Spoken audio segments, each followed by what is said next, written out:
अस्सलाम वालेकुम एवरीबॉडी। सो उम्र तबीयत में हम पढ़ेंगे अखलात आज। और अखलात is very important. PG UG कोई भी एग्ज़ाम तो ये जो है हमारे जो पूरे बुक में हमारे चैप्टर्स में जान है, सबसे ज़्यादा इंपॉर्टेंट है। ये ह्यूमर्स जो है बहुत ज़्यादा इंपॉर्टेंट है। अगर इसका कॉन्सेप्ट नहीं पता होगा तो शायद ही हम कोई भी चीज़ जो है समझ पाएँ उम्र तबीयत में। तो पूरी की पूरी जो पैथोलॉजी जो होती है इसी के अंदर जो है शुरू होती है, ख़त्म होती है। तो इसके हिसाब से हम जो है टेम्परामेंट्स देखते हैं, दवाइयाँ देते हैं, तो ये सारी चीज़ें होती हैं। तो ह्यूमर्स इज़ वेरी इंपॉर्टेंट। तो ह्यूमर्स को जो है इसके अंदर आते हैं। तो इसमें आता है कि जो अलग अलग जो कॉल हैं, जैसे कि किसी राइटर ने क्या दिया है, जो है अतिब्बाओं ने अलग अलग अपने टाइप्स दिए हैं, तो किसने टाइप दिया है इसका, वो भी क्वेश्चन आता है। और जो आप पढ़ेंगे अगर गैर फुजलिया के अंदर, तो गैर फुजलिया के अंदर बहुत अलग अलग फ्लूइड्स का डिस्ट्रीब्यूशन है कि कैपिलरी में कौन सा फ्लूइड होता है, आपके दखनों में, आपकी कैविटीज़ में कौन सा फ्लूइड होता है, तजावीफ होता है, कैपिलरीज में महजूरा होता है। तो ये सारे अलग अलग फ्लूइड्स का डिस्ट्रीब्यूशन है। तो इसका सिनोनिम्स जो है वो आ सकता है, आपके रीजनिंग 1 और रीजनिंग 2 करके आ सकता है। तो ये सारी चीज़ें इसके अंदर हम पढ़ेंगे। सेकेंडली, ये कॉन्सेप्ट अखलात जो अखलात का है, इसके अंदर अखलात अरबा का जो कॉन्सेप्ट है वो बुकरात ने दिया था, तो वो सबसे इंपॉर्टेंट है, वो भी इसके अंदर आती है। फिर इसके टाइप्स आते हैं। गैर तबई जो दम है, अगर हम दम का फर्स्ट पढ़ेंगे तो उसके अंदर आता है कि टाइप्स क्या होते हैं उसके अंदर। तो हम दम को भी इसमें कवर करेंगे, फिर नेक्स्ट वीडियो में बलगम करेंगे। लेकिन जो ह्यूमर्स है इसके अंदर जो है बहुत सारे क्वेश्चन आते हैं। और फिर इसका जो फॉर्मेशन, उसके अंदर भी क्वेश्चन आते हैं कि जो कैमूस है वो कब उसको बोलते हैं, कैलूस जो है वो उसको कब बोलते हैं। तो ये सारे क्वेश्चन आते हैं इसके अंदर। सबसे पहले इसकी जो है वर्ड जो अखलात है, अगर हम उसको डिराइव करें कि वो है क्या, उसका लुग़वी माने क्या है, तो याद रखें इसका मतलब होता है मिली जुली होना। यानी कि कोई चीज़ को हमने मिला दिया, उसके अंदर आमेजिश कर दी, उसके अंदर मखलूत या मिलावट कर दी। यानी कि बहुत सारी चीज़ों की मिलावट, मिली जुली, आमेजिश, उसके लग़वी माने, डिक्शनरी माने। अगर हम इसके इस्लाही माने यानी कि टर्मिनोलॉजी के माने बात करें तो जो फ्लूइड होता है, बॉडी फ्लूइड, उसको हम बोलते हैं अखलात। और अगर हम डेफिनेशन की बात करें और अगर मॉडर्न की जो है उसमें सोचें, तो ये रतबे सयाल है। जाहिर सी बात है ये फ्लूइड है जो कि डाइजेशन और मेटाबॉलिज्म के नतीजे में हमें मिलता है। तो याद रखें कि हमें कैसे मिल रहा है, कि जब इसका डाइजेशन हो रहा है, इसका इस्तेहाला हो रहा है, इसका मेटाबॉलिज्म हो रहा है, तब हमें ये जाके खिल्त मिल रही है। खिल्त से होता क्या है, क्वेश्चन अराइजेस। तो जो खिल्त है वो हमें तग़ज़िया पहुंचाती है, एटीपी प्रोडक्शन करती है, तो हमें क़ुव्वत मिलती है, और क़ुव्वत मिलती है तो हमें तवानाई मिलेगी, और जिसकी वजह से हम रोज़मर्रा के काम करते हैं। अल्टीमेटली ये हमें एटीपी प्रोडक्शन जो है इसमें मदद कर रही है, और जो है ये हमारे बॉडी के लिए बहुत ज़्यादा इंपॉर्टेंट है। हम इसके फॉर्मेशन की बात करें तो सबसे पहले हम देखेंगे कि हम अगर कोई चीज़ खाते हैं तो वो हमारे स्टमक में जाती है, और स्टमक में जब जाती है तो वो बनती है हमारा काइम, जिसको हम कैमूस बोलते हैं। फिर जब ये और अंदर जाती है, यानी कि इंटेस्टाइन के अंदर जाती है, तो वो बन जाती है कैलूस। और कैलूस के बाद ये जाती है, जो इसके अंदर से एक वाइट पार्ट अलग होता है इंटेस्टाइन के अंदर से, और फिर ये लिम्फेटिक में बह जाती है। फिर उसके बाद जो कैलूस होता है वो जिगर में जाता है, और जिगर में जाके ये आपको पता है कि खिल्त बनती है। तभी हम जब भी कोई दवा देते हैं तो जिगर की इस्लाह ज़रूर हम करते हैं। तो जिगर के अंदर खिल्त बनती है, और खिल्त के बाद ये खिल्त चली जाती है हमारे ब्लड के अंदर, खून के अंदर। तो याद रखें ये क्वेश्चन इसके अंदर से आता है कि कहाँ बनती हैं अखलात, कहाँ फॉर्म होते हैं, तो ये जिगर के अंदर फॉर्म होते हैं। और ये कैसे हासिल होते हैं, तो ये ग़िज़ा से हासिल होते हैं। तो ये चीज़ है कि अल्टीमेटली ये जिगर से खिल्त, एंड खिल्त से फिर खून। और बीच का पार्ट आप याद रखें, काइम और कैलूस क्या बोलते हैं। जब ये स्टमक के अंदर जाता है तो काइम, एंड इंटेस्टाइन तो कैलूस।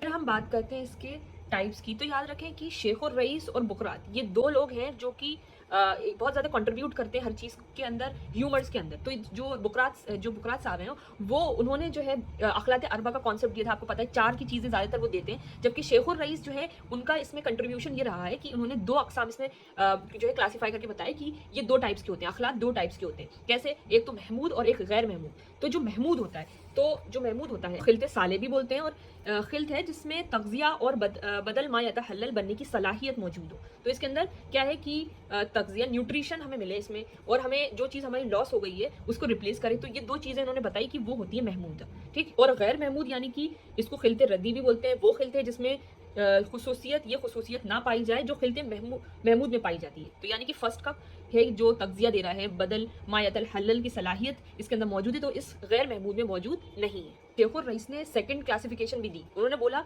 कि अखलात 2 टाइप्स के होते हैं, रुतूबत ऊला होता है और रुतूबत सानिया होता है। तो रुतूबत ऊला क्या होता है, बिला वास्ता, बिला वास्ता और सानिया यानी कि बिल वास्ता, यानी कि डायरेक्ट एंड इनडायरेक्ट। डायरेक्ट हमें कोई अखलात मिल रहा है, मेटाबॉलिज्म हो रहा है, उससे हमें अखलात मिल रहा है, तो इट इज़ रुतुबत ऊला, जिसे हम अखलात अरबा भी बोलते हैं। तो ये क्वेश्चन आता है कि रुतुबत ऊला को और क्या बोलते हैं, तो इट इज़ ऑल्सो कॉल्ड अखलात अरबा। अब हमें अल्टीमेटली मेटा जो है खिल्त मिल रही है, अब वो हमें डायरेक्ट मिल रही हो, इनडायरेक्ट मिल रही हो। तो डायरेक्ट मिल रही है जैसे कि दम, बलगम, सफरा, सौदा, तो इट इज़ रुतुबत ऊला जो हमें डायरेक्ट मिल रही है, जिसको अखलात अरबा भी बोलते हैं। और रुतुबत सानिया जो हमें इनडायरेक्ट मिल रही है, बिल वास्ते मिल रही है। तो अल्टीमेटली मिल तो रही है, लेकिन इसको भी उन्होंने, जो सानिया है उसको भी उन्होंने फर्दर क्लासीफाई कर दिया दो में, एक फुजलिया और एक गैर फुजलिया। तो गैर फुजलिया यानी कि जो चीज़ हमारी बॉडी के लिए नुकसानदेह, उनको एक्सक्रीट होना ज़रूरी है हमारी बॉडी से, अब एक्सक्रीट होना ज़रूरी है। और दूसरा है फुजलिया जो एक्सक्रीट नहीं हो सकती। तो जो फुजलिया है जो एक्सक्रीट होंगी बॉडी से, अब वो चाहे उनका अखराज कर दो, चाहे वो पसीने से कर दो, चाहे वो जो आपकी बसूरत बलगा में नाक से कर दो, मुंह से कर दो, शक्ल बॉल से कर दो, यूरिन से कर दो, तो हर चीज़ का अखराज कर दो, ठीक है। देन उसके बाद आती है हमारे पास जो गैर फुजली, जो फुजलिया है, तो फुजलिया जो है अखराज नहीं हो सकती, तो उसका क्या करेंगे, तो उसका ये है कि उसकी भी फर्दर 4 क्लासिफिकेशन है। और यहीं से क्वेश्चन आते हैं कि कौन सी चीज़ को, कौन से फ्लूइड को क्या बोलते हैं। तो उन्होंने फर्दर फिर 4 क्लासिफिकेशन कर दिया गैर फुजलिया का, क्योंकि ये हमारी बॉडी से एक्सक्रीट नहीं हो सकती, ये बॉडी के अंदर ही रहेगी, तो इसके फिर फर्दर 4 क्लासिफिकेशन। हम इसका फर्दर क्लासीफाई करेंगे 4 किस्मों में। तो याद रखें कि जब ये फ्लूइड कैपिलरीज में बह रही है तो इसको हम मैजूरा बोल रहे हैं, ठीक है। तो जब फ्लूइड कैपिलरीज में बह रही है, उरुके शारिया में बह रही है, तो हम इसको मैजूरा बोल रहे हैं। अब उसके बाद ये वहाँ से रुकती नहीं है, फिर ये अंदर और जाती है इंटरस्टिशियल कैविटीज़ के अंदर, हमारे दखनों में, खलाओं में जाती है। तो जब ये दखनों और खलाओं में जाती है, कैविटीज़ में जाती है, तो उसको हम नाम देते हैं तिल्लिया या तजावीफ बोलते हैं। तो यहीं से क्वेश्चन आता है कि तजावीफ का सिनोनिम और क्या है, जो कि जो दखनों और खलाओं में जाती है, तो उसको तिल्लिया भी बोलते हैं, या फिर जो आ सकता है कि तिल्लिया को क्या बोलते हैं, तो तजावीफ बोलते हैं। और ये कहाँ रह जाती है, तो ये दखनों और खलाओं में जाती है। फिर उसके बाद ये वहाँ नहीं रुकती और अंदर पेनिट्रेट करती है और अंदर जाती है। तो और अंदर जाना है क्योंकि इसको जोहर बनना है, तो अब ये और अंदर जाती है, तो इसको बोलते हैं रुतुबत कुर्रियतुल बिल इनक़ियाद बोलते हैं। तो ये जो है जब ये और जोहर बनी है, अंदर और गई है थर्ड, तो इसको बोलते हैं रुतुबत कुर्रियतुल बिल इनक़ियाद, ठीक है।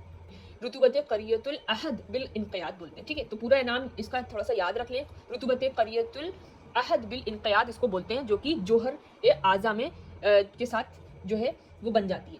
अब ये और अंदर जाएगी, बल्कि इसको और अंदर बातिन के अंदर जाना है, आज़ा के बातिन में और अंदर एंटर करना है। तो इसलिए यहीं से क्वेश्चन आता है कि जो लास्ट वाली है, जो 4th वाली है, वो जो है उसको हम बोलते हैं उस्सिया या फिर असलिया या फिर गरीजिया। तो ये 3 नाम याद रखें जो बातिन में इसको जाना है, और ये आखिरी टाइप है, और यहीं से क्वेश्चन आता है। अगेन हम इसकी बात करें तो सबसे पहले ये कैपिलरीज में बह रही है, जिसे हमने मैजूरा बोला। फिर उसके बाद ये कैविटीज़ के अंदर गई, दखनों के अंदर, खलाओं के अंदर, तो इसको हमने तजावीफ या तिल्लिया कहा। फिर और अंदर गई है, इसको जोहर बनना था, तो इसको हमने बोला रुतुबत कुर्रियतुल अहद बिल इनक़ियाद। फिर उसके बाद ये और अंदर गई, इसको बातिन, आज़ा के बातिन में जाना था, तो इसको हमने बोला उस्सिया या असलिया या गरीजिया। तो ये तीनों चीज़ें इसके अंदर होती हैं, ठीक है। तो ये 4 टाइप्स हो गई, और कैसे कैसे ये अंदर गई और क्या क्या इसके नाम होते हैं, यहीं से क्वेश्चन आते हैं। फिर अगेन जो बुकरात हैं, उन्होंने जैसे हमने कहा था अखलात अरबा का जो है नज़रिया दिया था, तो अब उन्होंने ये बोला कलर के एतबार से भी उन्होंने बताया कि जो दम, बलगम, सफरा, सौदा है, वो जितनी भी बॉडी में रेड कलर की चीज़ होती है वो होती है दम, जितनी भी वाइट कलर की चीज़ होती है वो होती है बलगम, और जितनी भी जो येलोइश कलर होते हैं वो होती है सैफरन, यानी कि जो है आपका सफरा, और जितनी ब्लैकिश चीज़ें होती हैं उसको हम बोलते हैं सौदा के अंदर आते हैं। तो इन्होंने ये बोला। फिर जब हम बात करें दम की, तो याद रखें दम जो है सारी खिलतों में सबसे डोमिनेंट है, सबसे अफजल है, सबसे ऊपर है, सबसे इंपॉर्टेंट है। दूसरी बात, इसका फॉर्मेशन का होता है, तो इसका फॉर्मेशन लिवर में होता है, जिगर में होता है, इसलिए ये रेड इन कलर होती है। और इसका मिजाज आपको पता है कि जो ब्लड का मिजाज होता है वो गर्मी जो होता है, जो गर्म होता है, गर्म और जो है आपका तर होता है। तो ये इसका क्वेश्चन आता है कि इसका मिजाज क्या होता है, ये सारी जितनी खिलत होती है उसमें सबसे जो बेहतर, सबसे इंपॉर्टेंट, अफजल सबसे कौन सी होती है, ये क्वेश्चन आता है। इसका मिजाज और कहाँ फॉर्मेशन होता है इसका, तो ये क्वेश्चन आता है इसका। उसके बाद आता है कि इसका ऑर्डर क्या होता है, तो ये ऑर्डर लेस होती है, यानी कि इसके अंदर कोई भी बू नहीं आती है, कोई भी बू नहीं पाई जाती। उसके बाद अगर हम टेस्ट की बात करें तो ये स्वीट इन टेस्ट होता लग रहा है हमारे अतिब्बाओं ने। फिर उसके बाद हम बात करें, ये तो हो गई इसकी प्रॉपर्टी, कैसे क्या प्रोड्यूस होता है, क्या मिजाज होता है, इसकी कैरेक्टरिस्टिक्स हो गई। फिर उसके बाद होता है कि इसके क्या क्या फीचर जो है, हमें क्या फ़ायदे क्या पहुंचाती है, क्या इससे नफ़ा क्या पहुंचता है। कि इसका ये है कि ये हमें न्यूट्रिशन प्रोवाइड करती है, रूह के लिए इंपॉर्टेंट है। आपको पता है कि ऑक्सीजन जो है हमारे ब्लड में कैरी आउट होता है पूरे सब टिश्यूज़ के अंदर, ये नहीं होगा तो फिर कैसे इसका ATP वगैरह कैसे बनेगी। फिर उसके बाद हमारी बात आती है ट्रांसपोर्टेशन में। आपको पता है कि न्यूट्रिशन को इधर से उधर एक्सचेंज करने में कितना अहम रोल प्ले करती है। उसके बाद हम बात करें कि जो हमारे फेस होता है। तो आपको पता है कि जब भी कोई एनीमिक पेशेंट होता है हम उसको पेलर चेक चेक करते हैं तो अलग से दिखता है कि इसके अंदर कहीं ना कहीं जो है दम यानी कि खून की कमी है, और जो है उसके चेहरे पे जो है कोई भी ग्लो नहीं रहता, कोई भी जो है पिंकिशनेस नहीं होती। तो हम बुशरा के लिए हमारे जो है किन के लिए ये इंपॉर्टेंट होता है। फिर हमारे जो तबिया है, हमारी जो तबीयत है उसके लिए भी ये बहुत इंपॉर्टेंट रोल प्ले करती है। आपको पता है कि BMR जो रहता है हमारा, वो इसी की वजह से जो है अगर ये कम होगा तो हमारा BMR भी कम होगा। तो याद रखें कि बेसल मेटाबॉलिज्म रेट के लिए ये बहुत इंपॉर्टेंट रोल प्ले करती है। फिर उसके बाद जो गैर तबई है, ये तो एक तबई चीज़ थी जो एक हमें बेनिफिट पहुंचा रही है, लेकिन गैर तबई क्या होती है दम कि एक तो होता है बजातिया है और लगीरा है। अब देखो बजातिया क्या होता है कि कभी भी कोई चीज़ अगर ये ख़राब होता है दम तो ये अकेला ख़राब होता है, अनलोन, इसके अंदर कोई फ्लूइड मिक्स नहीं होता, कोई अखलात दूसरा मिक्स नहीं होता। तो जब चेंजेस आते हैं तो इसके अंदर खुद आते हैं और खुद ये अकेला अलोन जो है वो ख़राब होता है। जबकि लगीरा की बात करें तो इसके अंदर कोई दूसरी खिल्त अगर मिक्स हो जाती है और जो इसको जो है okay, so in the next video we will discuss about बलगम। So thanks for watching.